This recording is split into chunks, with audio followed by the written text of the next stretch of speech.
Amis téléspectateurs, bonsoir. Merci pour ce nouveau rendez-vous du Café Politique. Il disait, lorsque le Béninois te dit que le temps n'est pas beau, ne regarde pas au ciel pour lui répondre que le ciel est pourtant bleu. Non, il faut savoir que dans sa poche, ça chauffe. Il le disait lors de la présentation du candidat ou celui qui deviendra candidat des FCBE pour les élections présidentielles passées. Il est docteur vétérinaire, agrégé du CAMES et professeur titulaire. Il est avec nous ce soir, Agapite Napoléon Maforican. Professeur Abiola, bonsoir. Mieux que tout, vous fûtes ministre, ou en plus, pourquoi pas mieux, parce que professeur agrégé, professeur titulaire, c'est quand même le niveau supérieur, c'est le grade terminal. Mais au-delà de cela, vous fûtes ministre dans ce pays, ministre de l'Éducation, ministre de l'Enseignement supérieur de la recherche scientifique, ministre d'État, vice-premier ministre. Vous auriez été totalement au cœur de l'action gouvernementale pendant 7 à 8 années du quinquennat du président Thomas Boni Yaï. Depuis lors, vous avez adopté une position un peu de recul, un peu comme le centre dont vous avez défendu un tout petit peu le positionnement et sur lequel nous reviendrons. Mais dans l'action, aujourd'hui, 14 novembre, on pense au décès du professeur, un autre, et pas des moindres, Albert Thévoret. On pense à la promulgation de la loi portant révision de la Constitution du 11 décembre 1990. On pense peut-être à la polémique sur la résidence de l'ex-président Mathieu Kérékou. Professeur Abiola, par où voulez-vous commencer? D'abord, je vais vous remercier de m'avoir appelé. J'ai hésité lorsque mon ami Distel m'a appelé pour demander si je pouvais animer cet entretien avec vous. Bon, j'ai hésité, puis après je me suis dit pourquoi pas. Voilà. Pourquoi pas? Parce que vous l'avez dit tout à l'heure, et j'ai adopté une attitude pas de réserve, mais de grande observation. Une grande observation. Donc, si vous voulez bien, on peut commencer par le décès de notre ami commun. Voilà. Parce que je sais que c'est votre ami aussi, le professeur. Il y a exactement une semaine. Oui. Professeur Thévoret, tout à fait. Qu'est-ce qu'il représentait pour vous comme symbole? Disons, mais Thévoret est un grand monsieur, un grand intellectuel. Et tout de suite, quand j'ai été élu député en 2007, il m'a adopté tout de suite. C'est à partir de là que nos rapports sont devenus, je ne sais pas s'il faut dire fraternels ou comme en Afrique, de père et du fils. Vous savez, toute modestie mise de côté, je pense que je fais partie des premiers députés à l'époque à avoir dit qu'il faut ouvrir un cabinet de députés, officiellement. Qu'on voit dans votre commune que vous avez un bureau, un cabinet. Et le professeur Thévoret m'a dit, tiens, quelle belle idée, je vais venir à Sakété. Et il est effectivement venu. Et depuis lors, on a beaucoup rêvé. Et ensuite, il m'est arrivé de dire, je vais écrire un livre. Et j'ai écrit ce livre, certainement dont vous parlez. Les cheveux du pouvoir. Les cheveux du pouvoir, tout à fait. Et il était là. Il a prononcé son discours et c'est là où il a dit la fameuse phrase là. Et puis ensuite, vous vous rappelez certainement en 2013, un grand événement qui s'est passé à Sakété, que nous avons baptisé l'appel de Sakété, autour de la tolérance religieuse. Voilà, au dialogue intérieur. Et vous savez, le professeur Thévoret, vraiment un grand monsieur, comme je disais tout à l'heure, je m'incline encore une fois devant sa mémoire. On peut l'aimer comme on ne peut pas ne pas l'aimer. On peut l'aimer comme on peut ne pas l'aimer. Oui, il ne te laisse pas indifférent. Donc, c'est comme on dit du président Wade, c'est-à-dire que chaque seconde, il a des idées. Donc, lorsque j'ai fait cette rencontre à l'église Sainte-Anne de Sakété, appel de Sakété, tout de suite, il m'a dit, tiens, j'ai une idée et on va transformer ça en la paix par une autre école. Et c'est là que cette idée lui est arrivée et il s'est beaucoup attaché à ça. Il a beaucoup passé son temps là-dessus.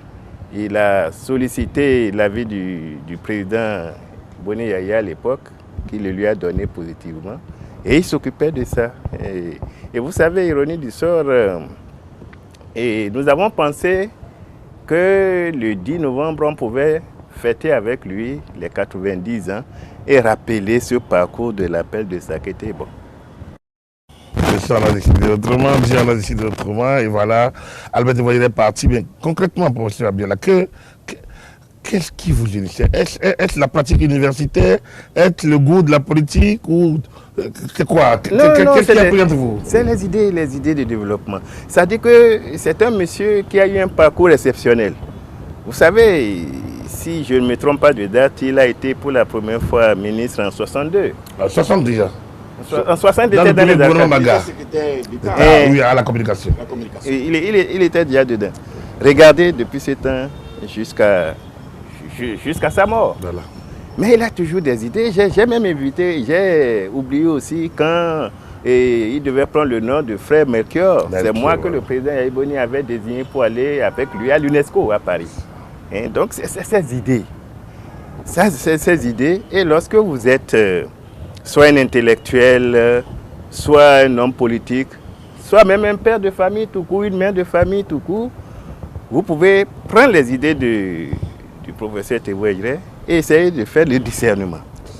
Vous savez, moi je fais partie de ces Béninois, Nago de Sakété, et j'ai dit les anciens ont pratiquement tout chanté en philosophie. Je ne sais pas si vous connaissez Aruna Ishola, ou bien Gassou Mouadio, ces vedettes du Nigeria. Et lorsque vous êtes coincé par un problème de la vie et que vous avez l'occasion de visiter un peu leurs chansons, vous vous dites, ça, la solution est peut-être là. Donc c'est un peu ça, il brassait les idées. Quand on a été à l'UNESCO et à Paris pour qu'il devienne le citoyen du monde, et vous vous rappelez, citoyen du monde, je vois encore ces idées. Écoute, il y a telle adresse, il y a telle personne, il y a telle ceci. Mais, puisque je parle des anciens, mon ami Agapit, lorsque un ancien vous dit, venez me voir tout de suite, je crois qu'il faut aller. Ça fait 2 fois ça m'est arrivé. La deuxième fois, c'est avec le professeur Albert Tevoyere. Si vous voulez, je vais vous montrer avec mon téléphone. Et le professeur Tevoyere qui me téléphone le 30 octobre. À peine une semaine avant son le 30 octobre. Et il me dit, voilà, le 30 octobre, vous voyez le téléphone là, il dit le 30 octobre à 12h14. Il me dit, VPM, il faut que tu viennes me voir maintenant ou demain au plus tard. Après-demain, ce serait déjà trop tard. Voilà. Mais moi, quand j'ai raccroché avec lui, je me suis dit, mais peut-être qu'il veut que je lui fasse le point des préparatifs de 90 ans. Voilà. Mais comme je n'étais pas prêt, j'ai dit, je prends mon temps pour voir les gens que j'ai mis sur l'appel de Sakété, les retombées, ce que ça a donné dans l'appel par une autre voie.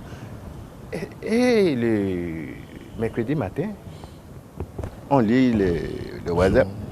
Le WhatsApp d'abord, où on dit le professeur Tevoyere serait mort. J'ai dit, ça, c'est pas possible. Bon.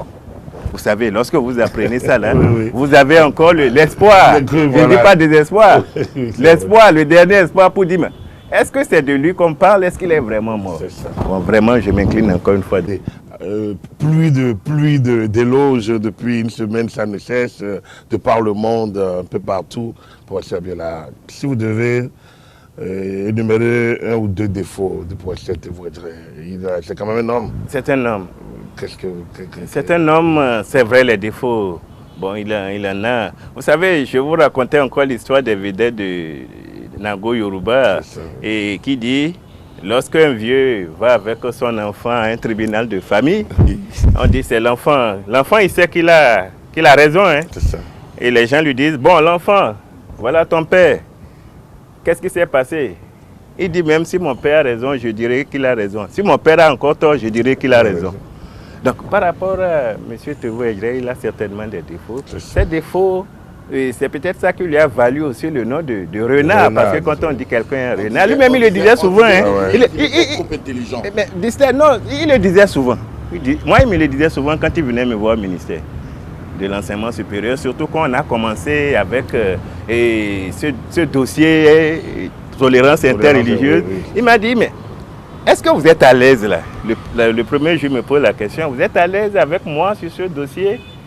Je lui dis, mais oui, je suis à l'aise. Il dit non, lorsque les gens vont apprendre que vous faites ça avec Tevo Edjere, peut-être qu'ils seront réticents, peut-être qu'ils ne vont pas vouloir, peut-être qu'ils vont être méfiants. Ça veut dire que lui-même, il est conscient qu'il gêne peut-être certaines personnes.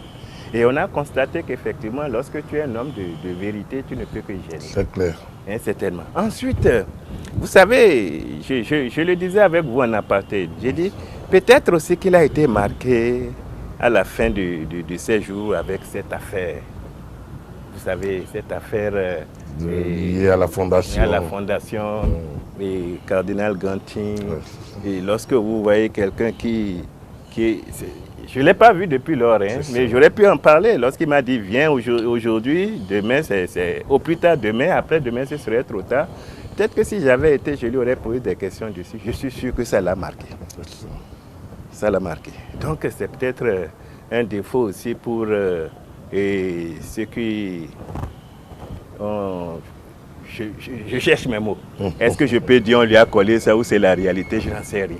En tout cas, que Dieu lui pardonne. En tout cas, il n'y a pas eu de démenti. Donc c'est sûr qu'il y a eu une situation là qui se gérait déjà. Et que bon, voilà, donc ça fait partie aussi de son univers et de tout ce qu'on peut dire du professeur Tevo Edjere. C'était la Moussou. Tevo Edjere est parti, le Bénin se poursuit. Le Bénin se construit. Le Bénin est éternel. Le Bénin est éternel, comme l'a dit le chef de l'État, Talon. Oui. Alors, à un moment donné, lorsque la candidature que vous portiez n'avait pas prospéré, vous vous êtes retrouvé dans une position politique d'observation que vous avez cataloguée comme étant une position de centrisme. Est-ce que je portais une candidature en réalité? J'ai voulu porter une candidature. Alors qu'est-ce qui s'était passé? Dites-nous tout. On va laisser tout ça. Et tout ça, c'est derrière nous maintenant. C'est derrière nous, étant entendu que l'entretien privé qu'on a eu et pendant cette période avec ceux qui sont concernés, c'est comme si on avait été prophète, ça est en train de se dérouler. Disons vous avez un sentiment d'avoir été trahi? Non, c'est le destin. Vous savez, je vous ai parlé des chansons Nango. Comme on dit chez nous, Kadara. Voilà. C'est-à-dire le destin. Chacun a son destin. Vous savez, j'ai écrit Les cheveux du pouvoir. Peut-être que c'est à ce moment-là. Les cheveux du pouvoir, vous savez, il n'y a pas de petit pouvoir, hein, comme disent aussi certains délégués de chez moi. Il n'y a pas de petit pouvoir. Le cheveu du pouvoir peut être aussi élevé. Il n'est pas sur ma tête, peut-être, à l'époque là. Donc, non, laissons ça à distance. Bon, pour dire, après, effectivement, lorsque vous faites ce parcours-là, vous dites, bon, qu'est-ce qui s'est passé? Vous analysez ceci et cela. Et vous dites, avec le petit parcours que j'ai eu aussi, j'ai dit, les Béninois, qu'est-ce qui fait que quelqu'un est désagréable avec un autre politiquement? Hein, c'est parce qu'il se dit, bon, ben, celui-là, il a fait ceci, et quitte là, moi-même, je viens faire comme toi, pourquoi c'est toi seul qui va, entre guillemets, manger? Vous savez, c'est ça. Et je me suis dit, peut-être que si on a des discours de tolérance, c'est ça mon centre à l'époque. Si on a des discours de tolérance, peut-être qu'il y aura... Nous, on n'a pas tellement connu des violences au Bénin. Mais dites-nous, professeur François Biola, il y avait des gens qui avaient cru en vous. Il y avait une structuration, une organisation autour de vous, jusqu'au jour où on va découvrir que c'était plutôt Lionel Zissou qui était le choix du président Boni Yayi. Oui, c'est-à-dire, bon, puisque vous voulez que j'en parle quand même un tout petit peu, voilà, oui. Et devoir de réserve, c'est combien d'années? C'est 10 ans, non? Non, membre du gouvernement, il n'y en a pas trop. Il y a devoir de réserve quand même. Sauf les secrets défense. C'est une question politique ouverte. On avait dit, on va ouvrir des dossiers.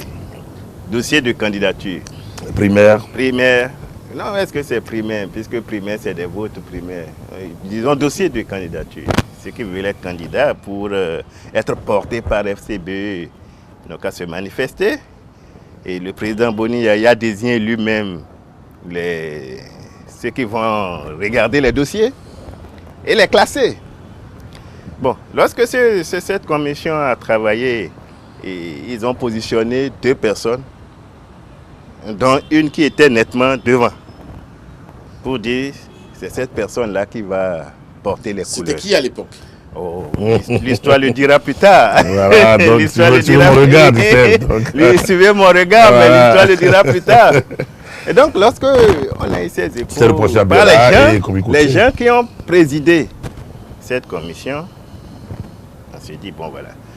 Et le président Boni Yayi, peut-être quelque chose que vous ne connaissez pas, un scoop, vers 2h du matin, à la présidence, il nous a invités. Et je crois que c'est là que ça a tourné dans sa tête. C'est cette nuit-là que ça a tourné dans sa tête. Parce qu'il y avait des gens qui lui disaient, mais monsieur le président, même si vous prenez un mouton, les gens vont voter pour ce mouton. Et je faisais partie de ceux qui lui ont dit, monsieur le président, personne ne votera pour un mouton. Ça s'est passé comme ça. À cette étape du développement. À cette étape du développement. Personne. C'est-à-dire que lorsqu'on est en politique, parfois on se surestime. On surestime ses forces. On est populaire, on surestime ses forces sans savoir qu'il y a le cadara, quoi. C'est ça. C'est vrai qu'il y a le cadara du destin, mais on peut pousser aussi un peu le surtout, c'est ce qui nous a manqué. Oui, c'est ça. Le choix du candidat, c'était de l'amateurisme à ce niveau-là. Bref, on a choisi Lionel. Et si vous suivez, je sais que mon ami... Vous-même, je suis sûr que vous avez suivi. La fameuse, nous, on était au Palais des Congrès. Oui, bien sûr. Où tout le monde... Ça a été, vous étiez là, tout le monde, chacun parlait. Ça a été vif. Et les gens disent, nous voulons écouter Abiola. Oui. Vous vous rappelez? Absolument. Tout à fait. Et c'était ce soir-là que vous aviez prononcé la fameuse phrase. Lorsque le Béninois te dit que le temps n'est pas beau, ne regarde pas au ciel et lui dis qu'il est pourtant bleu. Sache que dans sa poche, ça chauffe. J'avais dit encore quelque chose là, dont je me rappelle. Parce que tout le monde disait, bon, monsieur X, il était le plus beau, monsieur Y, il était le plus ceci. J'ai dit surtout arrêtez de dire ça. Arrêtez de dire qu'il est le plus beau. Vous voyez, j'avais déjà ce goût de tolérance, d'être au milieu, d'essayer à réconcilier parfois des positions inconciliables. Bon, c'est un peu ma nature. J'ai dit, lorsque vous dites ça, ça vexe les autres. C'est ça. Et j'ai dit le jour-là que, rappelez-vous, en France à l'époque, il y avait un monsieur dont je ne voulais pas dire le nom, qui était Premier ministre. Tout le monde le voyait déjà au deuxième tour. Oui.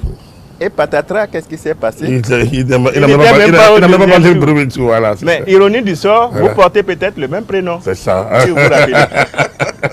Donc attention, faisons attention. Aïe. Bon, nous connaissons la suite. La suite, c'est ça. Nous connaissons la suite. La suite, c'est que vous... La suite, c'est qu'il n'a pas gagné. C'est ça. La suite, c'est que quelqu'un qu'on n'espérait pas gagner. Qu'on n'espérait pas qu'il allait gagner. Et c'est là que vous devez dire que celui qui disait il ne faut pas vendre la peau de l'ours avant de l'avoir abattu, vous vous rappelez, non? Voilà, parce que il y avait une artillerie lourde. Les grands partis qui étaient ensemble. Quelqu'un avait même déjà dit le match est plié à l'époque. On connaît la suite. Et puis, bon, voilà, les élections sont terminées. Vous avez préféré adopter votre attitude donc, oui, tout à fait. De grande réserve, de quelques petites sorties sur les réseaux sociaux, mais très discrets. Tout à fait. Ici et là, de petites... Tout à fait. Mais après, j'ai quand même repris. Bien sûr. Et puis, il y a eu le centrisme. Oui, ça va, justement. Quoi, en fait? Non, je viens de dire ça. C'est-à-dire que, bon, peut-être qu'à l'époque, les Béninois ne m'avaient pas trop compris, puisque j'avais mélangé deux choses. Moi-même, je le reconnais maintenant. Puisqu'on m'avait posé, c'était le congrès du mouvement Espoir du Bénin à Sakété. Voilà. On m'avait posé des questions. Quelle est votre position par rapport au gouvernement actuel et quelle est votre ligne idéologique? J'avais mélangé en disant, nous on est au centre. Et les gens n'avaient pas compris. Le centre, c'est idéologique. C'est idéologique, voilà. Et moi, je pense que, et je continue de penser à ça, un peu de la social-démocratie. C'est une idéologie qui ferait du bien en Afrique. C'est d'une idéologie qui ferait du bien. Et lorsque j'ai dit je suis au centre, on a compris que c'était ça, ma position par rapport au gouvernement. Or, la position par rapport à un gouvernement peut être éphémère. Bien sûr. Pour un parti. Ça dépend du contexte. Alors que l'idéologie pour un parti, c'est permanent, plus ou moins. Donc, le centre que moi je prône, c'est les valeurs de tolérance, les valeurs de l'acceptation de l'autre, les valeurs de partage. C'est ça que j'avais en tête. Mais rapidement, vous savez, avec cette double question, et c'est pour cela, comme le disait un grand président que j'ai beaucoup côtoyé au Sénégal, qui dit, vous voyez, ce petit trou-là, c'est bon, hein, mais c'est un danger aussi. Et là, je me suis dit que c'est un danger. C'est un danger lorsque vous voyez la caméra, le micro, absolument. Les caméras, peut-être que bon, la caméra, c'est une fois en passant, mais le micro, oui. Lorsqu'on vous tend ça, ça peut vous faire, ça peut vous détruire. Ça peut vous faire disparaître. Pancarte d'Atialo, ministre de l'Intérieur, disant en 89 que ça portait plus loin que la baïonnette. Et que, voilà, donc c'est une belle image. Dites donc, professeur Abiola, oui. Quelles sont vos actualités politiques aujourd'hui? Mais les actualités aujourd'hui, c'est que je suis membre fondateur du Bloc républicain. Et vous voyez, je fais ce que je peux à mon niveau pour essayer de former les plus jeunes que nous. Comment est-ce que la transition a pu se faire entre le centrisme, du centre vers le formatage de l'univers politique ou partisan béninois? Non, vous savez, et comme on dit, une seule hirondelle ne fait pas le printemps. Hein. Lorsque vous êtes avec des gens qui pensent qu'il faut peut-être être pragmatique, ce n'est pas toi seul qui vas construire ton centre.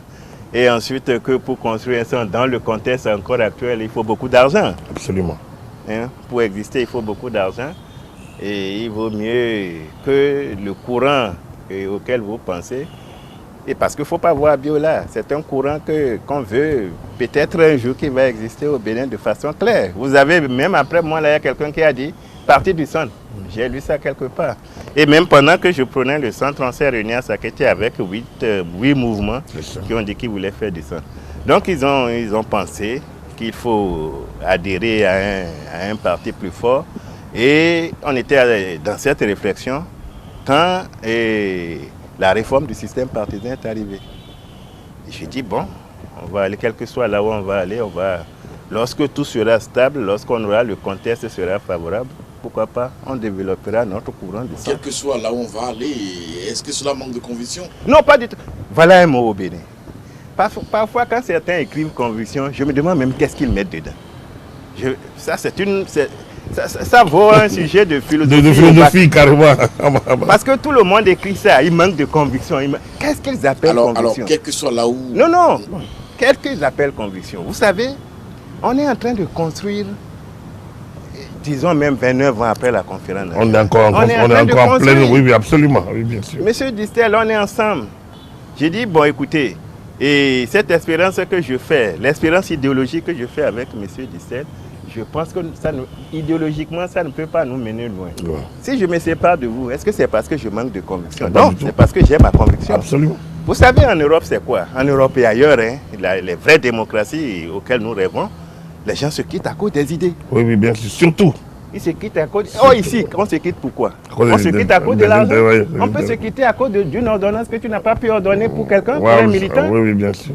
Est-ce que c'est ça? Quand je suis avec vous, parce que si je vous raconte, vous ne m'avez pas posé la question, même le MADEP, là, qu'est-ce qui s'est passé en temps? Est-ce que vous pouvez me dire que quand j'ai quitté le MADEP à l'époque, vous pensez que c'est parce que j'ai manqué de conviction? Non, c'est parce que j'avais ma conviction en moi, qu'on ne peut pas me manipuler, que j'ai quitté le MADEP. Donc quand parfois je lis ça, c'est un homme, il n'a pas de conviction que les gens écrivent. Je dis, mais qu'est-ce qu'ils mettent dans leur conviction? Un homme qui est avec quelqu'un ou bien qui a une idée, qui dit que avec là où il est là, son idée ne peut pas prospérer. Il va dire, parce que on est en construction, hein.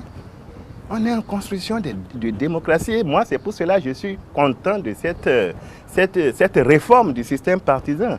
Je viens de chez moi, là, en une réunion politique. Et j'ai dit, c'est peut-être maintenant, c'est pas demain, c'est peut-être maintenant qu'au Bénin, on va commencer la politique. On est en train de critiquer le président Talon en ce moment-ci. Moi, je sais que dans 5 ans, dans 6 ans, dans 10 ans maximum, voilà, oui. Si c'est bien balisé, Les gens vont faire. Mais monsieur, de 90 à maintenant, on n'a pas fait de la politique. On n'a pas fait de la politique. On a fait achat de conscience. Quelqu'un disait que vous aviez fait de l'entreprise politique. Non, ce qu'on a fait, c'est que... De la boutique, non, ce qu'on a fait de l'entreprise politique, c'est quoi? C'est que c'est le grand fortuné. Et je ne fais pas de dessin. Qui rafle c'est là, hein. Qui rafle la mise. C'est là devant nous. Oui. L'intellectuel. Et puis, M. Agapi, il faut tirer un grand chapeau au président dans le contexte là. C'est-à-dire, il y a une semaine, quand cette affaire de rentrée politique, qu'est-ce qui s'est passé? Généralement, quand on a des problèmes, c'est quoi au Bénin? On cherche des confections religieuses. Oui. Et moi, comme vous avez dit, je suis dans mon coin, en train d'observer des choses. Mais moi, j'ai entendu des discours religieux lorsqu'on s'était dans des grands problèmes là, des discours de religieux. Bien sûr, bien sûr. Qui disaient, qu'est-ce qu'on disait quand on parlait d'élections inclusives, élections exclusives, les gens ont des problèmes, les gens pleurent, les gens ne sont pas contents. Et qu'est-ce que certains disaient? Il faut prier. Il faut prier. C'est la prière qui va faire que ceux-là vont revenir. Non. Il faut prier. Il faut prier. Mais celui qui pleure là, toi tu lui dis il faut prier. Mais il va te renvoyer. Il faut invoquer Dieu. Donc c'était pas un discours qui unit ça. Alors, pourquoi j'en parle? J'ai dit, bon, vous savez, vous connaissez certainement les années-lumière. Bien sûr. Des 18e et des 19e siècle. Oui.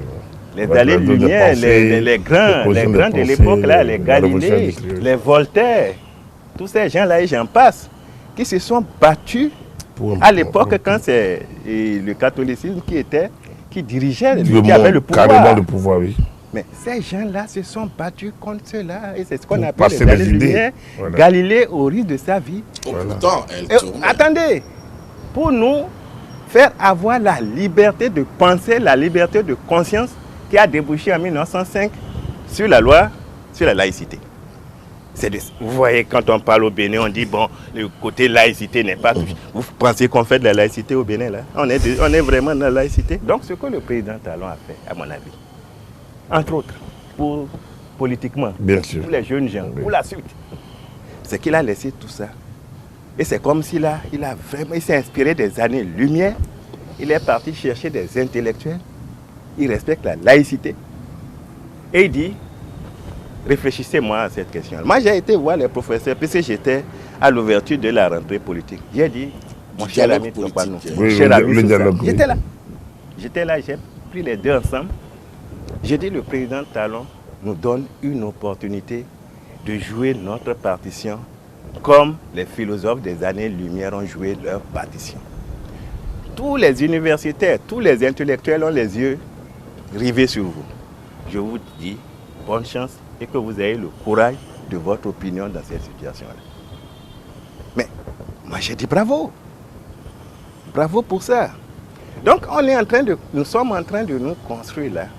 Et c'est vrai que oui, dans certaines situations, et j'ai dit toujours quand il y a une situation nouvelle, il y a toujours trois parties. Voilà. Il y a ceux qui sont d'accord tout de suite. En même temps, oui. Il y a ceux qui ne seront jamais d'accord. Et il y a ceux qui sont au milieu. Et les autres.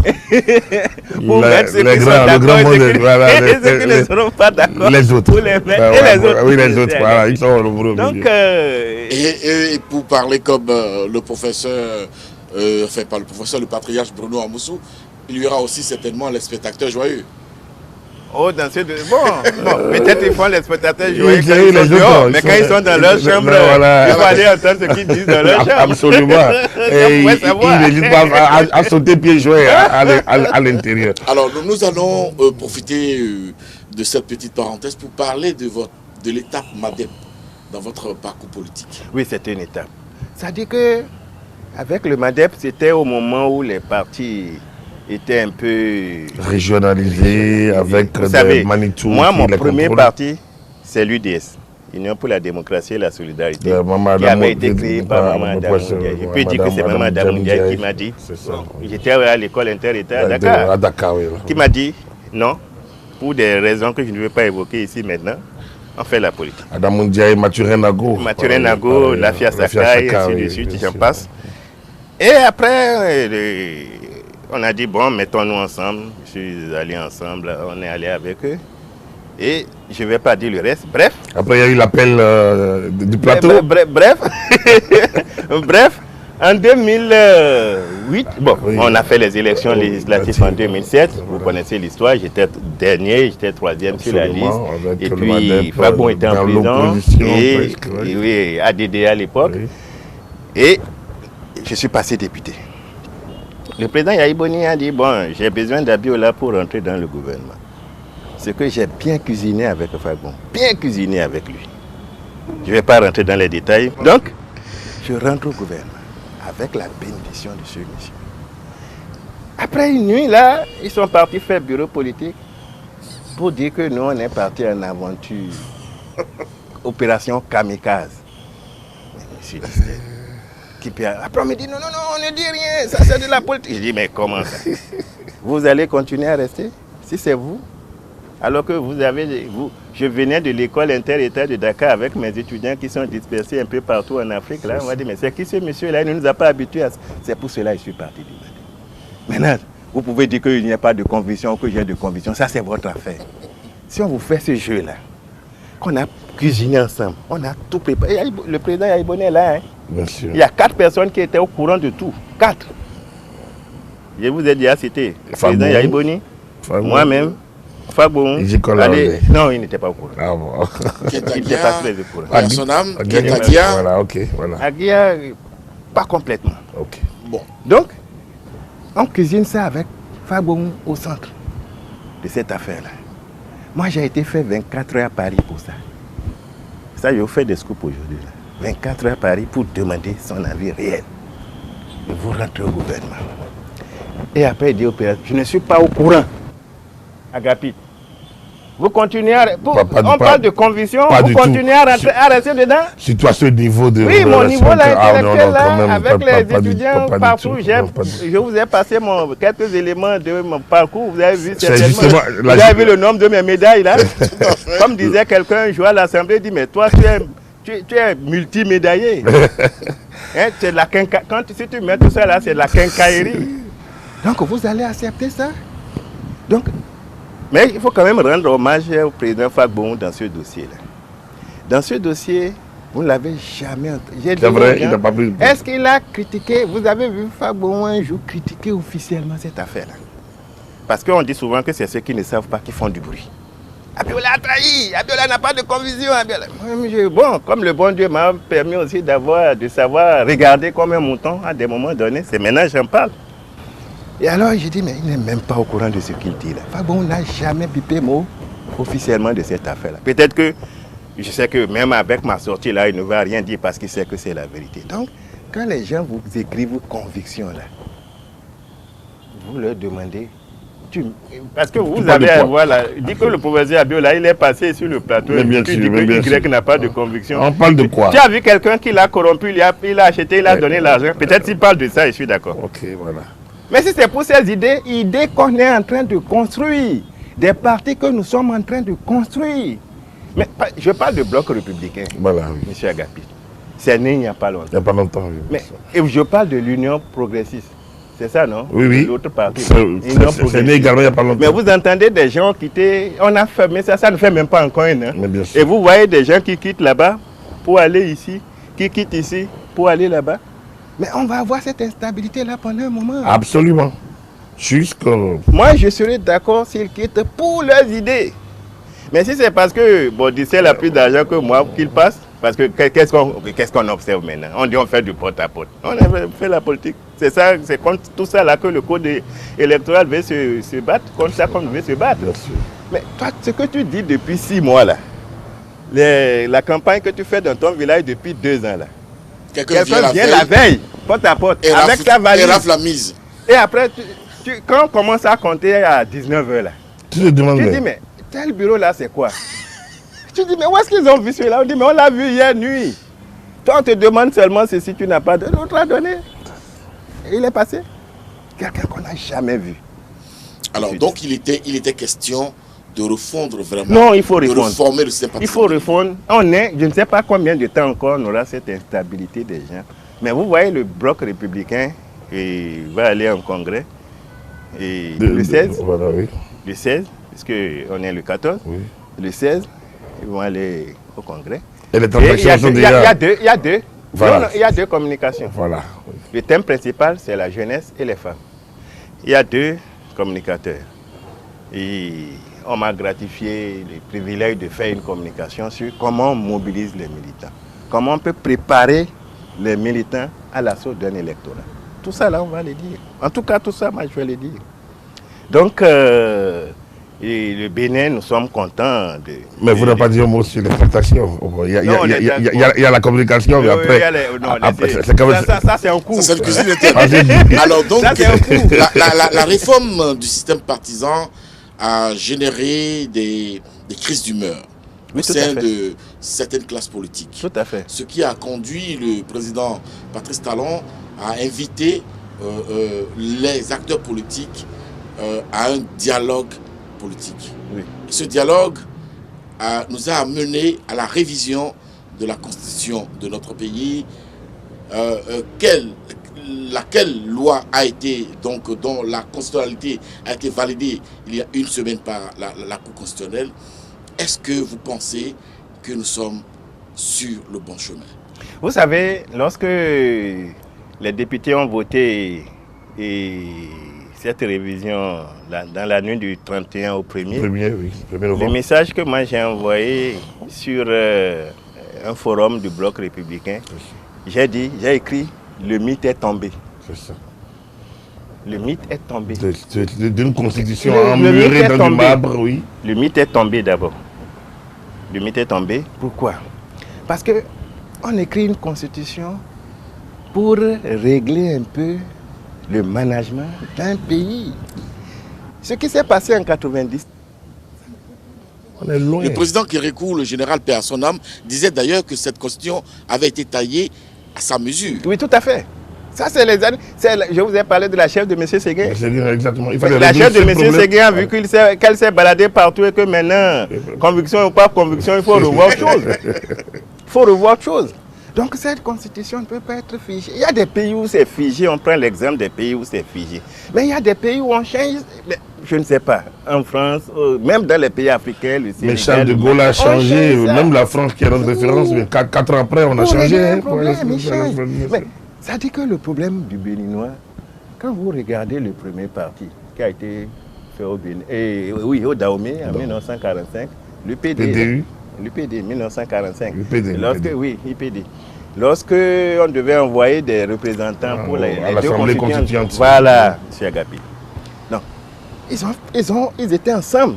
Ils ont gagné. Mais dès qu'ils ont gagné là, les autochtones ont dit c'est facile, donc pourquoi c'est Y? Qui vient de là-bas, mais on a traîné ça jusqu'en 72. Voilà. On a traîné ça, c'est ça. D'État révolutionnaire. C'est-à-dire que vous avez les élites qui disent pourquoi c'est Agapit, pourquoi ce n'est pas Distel. Et moi j'ai dit aussi à mes partisans pourquoi ce n'est pas Abiola. Ça c'est au haut niveau ça. Au bas niveau là, les gens disent mais celui-là il est heureux. Mais il mange tout. Il est proche de la marmite. Oui. Donc il faut, on doit le... Moi les gens m'ont dit, on doit le descendre. Oui, voilà. Donc c'est l'idée que nous avons. Pas lui seul, pourquoi c'est lui seul? Oui, c'est l'idée que nous avons parce que en ce temps, on n'a pas bien conçu les choses jusqu'à ce que 26 octobre 72 est arrivé. Bon, lui il est arrivé aussi, le camp est chaud, il avait des idées, mais comme le camp était chaud, moi j'étais UGED à l'époque, le camp était chaud, il y a des choses qu'on n'a même jamais lues et on est content. Mais je vous donne l'anecdote de l'école nouvelle. Ils ont écrit l'école nouvelle. Moi, j'étais responsable au niveau de l'UGED à l'époque. Agapit, je n'avais jamais lu l'école nouvelle. Pourtant, on combattait ça. Et on combattait ça, mais c'est Alassane, paix à son âme, qui est venu à un conseil des ministres à Dakar, qui m'a vu là-bas. Il dit, viens réfléchir avec nous. Et j'arrive, son décès à l'époque, je crois que c'était Marcos. L'ancien ministre Damien Alassane. Il avait un décès qui était Marcos, je crois. Et oui, mais là, ça c'est sous ça fait longtemps. Après la Révolution, hein? Oui. Oui, ça c'est en début, quand il était mis de l'éducation. Non, attendez, c'est-à-dire, je vois comment nous sommes braqués. Quoi. Exactement, voilà. Vous aviez combattu l'école nouvelle, c'est de ça que je parle. Et c'est avec le ministre Alassane qui m'a dit, que vous avez découvert le contenu. Vous m'avez dit le cabinet Marcos. Marcos était directeur. J'ai dit, donnez-moi alors tous les documents concernant ça. Et dans les documents de l'école nouvelle, disent-elles, il y a tout dedans. Et c'est le jour-là, je disais à Alassane, il dit, yeah, mais cette affaire-là, on l'a combattue. Mais pourtant, c'est dedans. Et vraiment, moi-même, je suis devenu ministre de l'enseignement supérieur. Si vous voyez ce qui est dans cette école nouvelle, si on avait suivi avec ces révolutionnaires-là à l'époque, mais on ne pouvait pas les suivre aussi parce que c'était la force. Or, le Bénin ou l'homme tout court n'aime pas ça.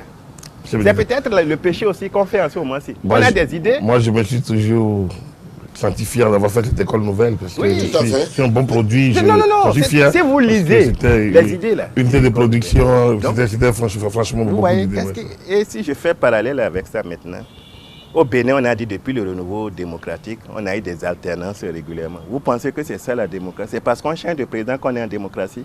Non. Où est la culture? Non. La culture est où?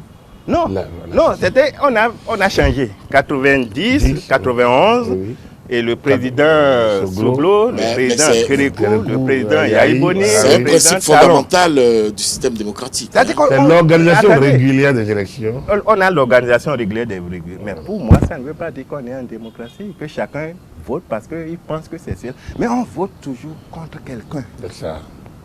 Jusque-là, votre sanction? Non. Est-ce que si c'était même sanction? C'est pas sanction, c'est-à-dire que le type a fait quelque chose. Agapi dit que bon, ces idées-là, cette affaire d'école nouvelle, cette affaire de santé, bon, on se joint.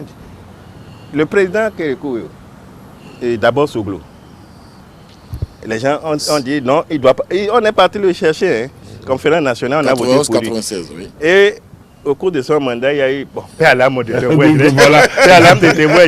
Vous parlez tout à l'heure de défaut, quand il est acharné contre quelque chose, pour une affaire de 10 millions par rapport à Madame Viera, il faut qu'il parte. La première dame, oui. Est-ce que c'était pas trop dur de la part du professeur? Non, c'est ça, je dis, c'est pour vous montrer qu'on a toujours voté contre quelqu'un, on n'a pas voté pour un président.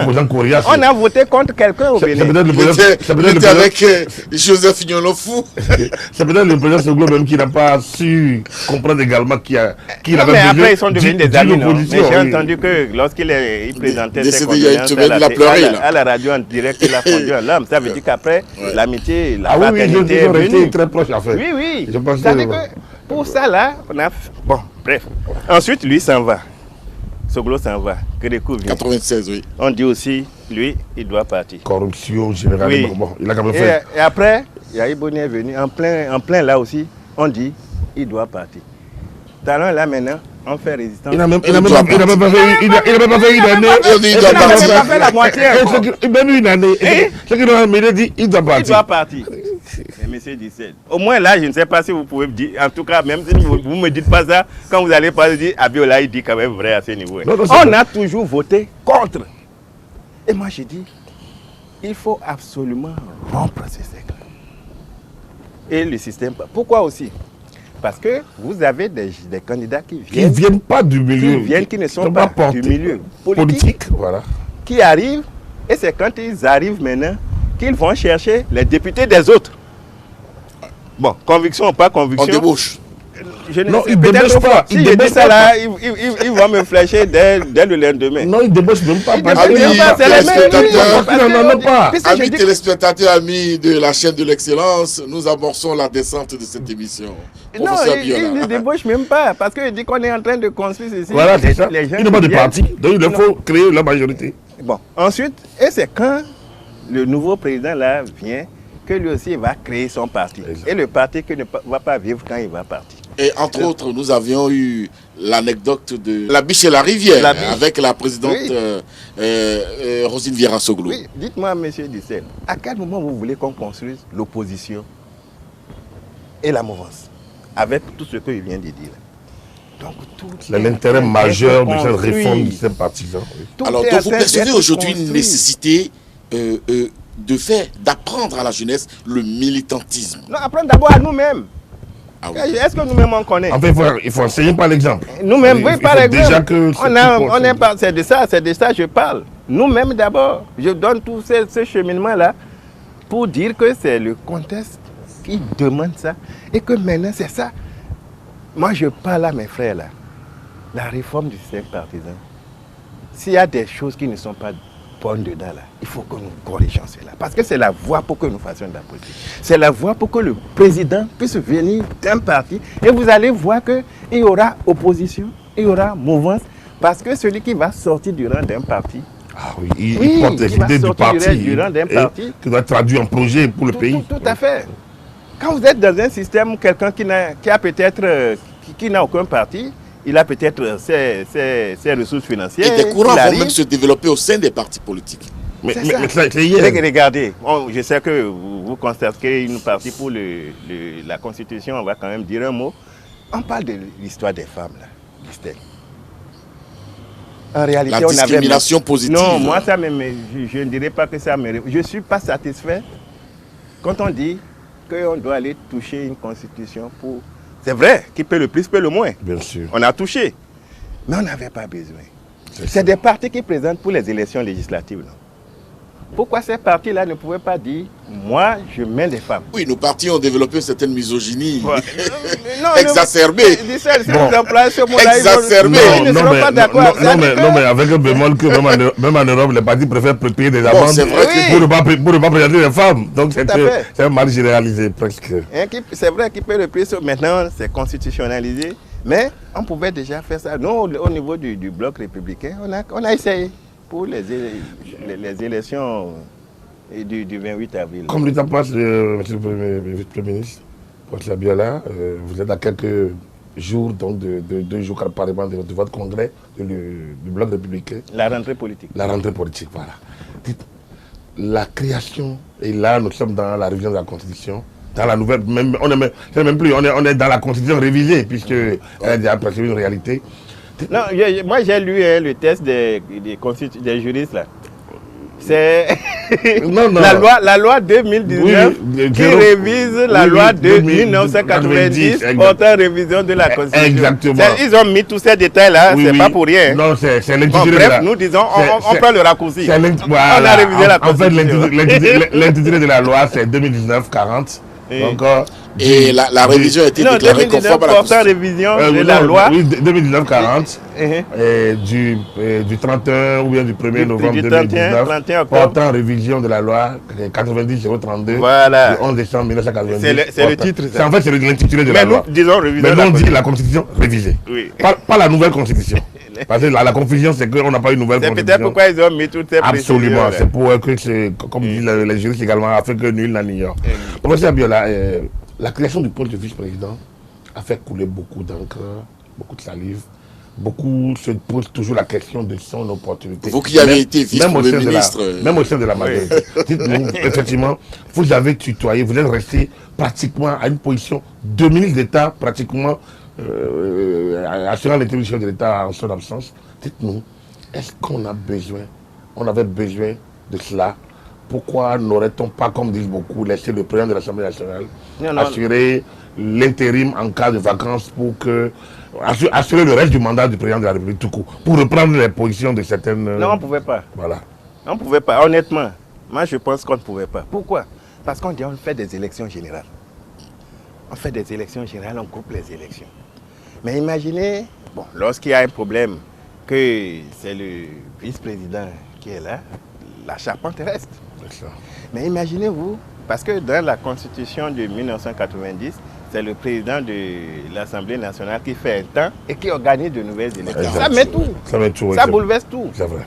Mais moi, je ne sais pas. Bon, peut-être là où il y a polémique, il faut il n'y a pas matière à... Il faut expliquer. Alors, si vous deviez prendre langue avec votre base politique et leur dire le bienfait ou les éléments clés qui apportent de l'avancée à notre démocratie au sein de la Constitution révisée, quels sont les points qui vous intéresseraient? Non, moi je dirais, c'est-à-dire qu'il y a un débat, je crois que ce débat est en train de s'estomper maintenant, et c'est ces élections législatives en elles-mêmes du 28 avril. Mais c'est vrai qu'on n'a pas souhaité ça, mais c'est des partis qui avaient la légalité qui sont partis à ces élections-là. Et ensuite, vous avez... La procédure, c'est prévu dans la Constitution même de 1990, la procédure d'une révision. Absolument. D'abord avoir les 3 quarts pour prendre ça en considération. Ensuite avoir les 4/5 pour que ça soit adopté, sinon vous allez au référendum. Bon. en ne participant pas aux élections législatives, je crois que c'est un boulevard qui était ouvert pour les autres. Et qu'en politique, quand tu ouvres un boulevard, tu mets tapis rouge, l'autre image dedans. Donc moi je pense que c'est ça. Et quand on regarde les dispositions qui ont été prises, par exemple les dispositions concernant la limitation du nombre de mandats. Notamment des députés. Voilà. Oui. Plus personne ne peut être plus de 3 fois député. Maintenant, ce qu'on attend, peut-être que le débat va se faire, je ne sais pas où. Moi, je sais qu'au niveau du bloc républicain, parce qu'on se dit, les 3 mandats, c'est à partir de quand? Non, c'est à partir de la révision. C'est à partir de la révision. Donc, j'ai écouté un honorable dire que c'est l'honorable Ordena Dati, président de la commission des lois. Parce qu'aucune loi n'est rétroactive. Qui disait que c'est à partir justement c'était pas préalablement dans la constitution. Voilà. En tout cas, si on regarde encore. Maintenant, le problème, c'est les suppléants. Lorsqu'un suppléant prend un mandat, est-ce qu'on le lui compte ou c'est un mandat terminé? Il y a des questions qui sont là, qui sont restées. Ça, c'est une question. Voilà, c'est des questions. D'autant que ce suppléant-là, il peut perdre son poste à tout moment. Absolument. Puisque si le titulaire revient. Voilà. Oui, au niveau de la base, par ailleurs. C'est des questions qui vont rester, qui vont devoir être traitées par la Cour constitutionnelle. On a le temps d'écouter. Et ensuite, il y a la Cour des comptes. Ah, voilà. Ça, c'est un grand pas. C'est un grand pas. Et ensuite, ce qui fait peur, enfin, je pense, je ne suis pas dans le cœur de mes compatriotes, l'histoire des 2 mandats, en aucun cas. 90 avait dit en aucun cas. Oui, donc oui, en 90, on avait dit en aucun cas, nul ne peut faire plus de 2 mandats. Maintenant, on a verrouillé. C'était même déjà verrouillé. Dire qu'en 90, ils ont pu avoir cette formule qui passe avant la poutinisation, mais je pense quand même que c'était quand même bien pensé déjà qu'en 90. Mais monsieur Agapit, moi j'avais été en France lorsque j'ai une amie qui avait fait une sortie à l'époque. J'avais été sur les plateaux de France 24 et d'Africa 24 pour expliquer cette affaire de l'article 42. C'était déjà écrit en aucun cas. En aucun cas. En aucun cas. Bon, maintenant, comme on peut aussi interpréter presque 40 ans, moins 40 ans, tout ça. Voilà, c'est peut-être pour... là, ils ont mis le béton. Ils ont mis le béton. De sa vie. Donc, moi, je pense que c'est... De sa vie. Normalement, bon, et les anti-révisions devaient quand même tempérer et dire que ce n'est pas une révision opportune. Parce que nous, on connaît aujourd'hui des pays où on veut engager des... Moi, je ne dis pas un nom de pays, mais vous suivez mon regard, vous connaissez bien, où on est en train de mettre tout en marche maintenant pour réviser la Constitution, pour avoir un 3e mandat bien sûr. dans un pays. Donc, au moins... et si ce dont il est question fut quand même un opposant, défenseur de certain nombre de valeurs, on va s'arrêter là. Quand même, voilà. On ne dise pas qu'on a... Non, on n'ira pas plus loin. On n'ira pas plus loin. On ne va pas pouvoir aller dans ce pays-là. On n'ira pas plus loin, c'est notre pays par ailleurs. Professeur Biola, au regard de votre parcours politique, s'il vous était donné de prendre langue avec la classe politique de l'opposition pour l'apaisement du climat politique au Bénin, qu'est-ce que vous allez dire peut-être à vos partenaires d'hier qui sont aujourd'hui dans l'opposition? Mais pourtant, c'est ce que je fais. C'est-à-dire qu'on fait ça aux caméras, on fait ça au micro. C'est ce qu'on fait. Je ne sais pas si vous m'avez vu. Lorsque le groupe... bon, ils n'aiment pas ça aussi. Ce n'est pas des dissidents. Disons le groupe FCBE. Enfin, le FCBE reconnu. Voilà, donc... qui est dans la légalité. Il était venu pour le dialogue politique. Bon, vous avez vu, moi j'ai parlé avec tous ceux-là. Même les autres aussi qui sont, entre guillemets, dehors, on parle tous les jours avec eux. On parle avec eux. Mais le boulet est là, quoi. Et on ne peut pas dire plus, mais le boulet est là.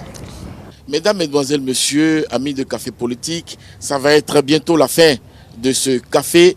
Nous allons, comme à l'accoutumée, remettre au professeur François Biola sa tasse pour poursuivre ce café chez lui. Peut-être avant qu'il n'opine, j'aime bien cette phrase, le boulet là. Peut-être qu'on est à mi-temps du café et qu'on reprendra la suite du café de ces jours, parce qu'avec lui, je pense qu'il y a beaucoup de sujets qu'on n'a pas abordés. Comment? C'est déjà fini? Et qui méritent d'être retouchés. Voilà. C'est la fin de cette émission. Nous sommes à la mi-temps du café. Donc, dites-nous quelles sont vos impressions sur cette émission et qu'est-ce que vous avez à dire de particulier à vos concitoyens. Regardez dans votre caméra. D'abord à vous-même. À vous-même. c'est une émission qui est plus ou moins objective. Parce que ça n'a pas besoin. Je n'ai pas préparé, parce que je ne sais même pas de quoi nous allons C'est du café. Et là, je venais d'une réunion, comme je vous ai dit, voilà, une réunion politique à Sakété. Et j'ai vu que c'est de... Nous avons laissé parler le cœur. Ce que moi je vais dire à mes compatriotes par rapport aux différents sujets que nous avons abordés, en renouvelant encore, en priant Dieu d'accorder son pardon à notre doyen Albert Ouégré, puisque nous avons commencé par là. Et ensuite de dire à mes frères et sœurs, que la démocratie béninoise, le renouveau, c'est à partir de 1990.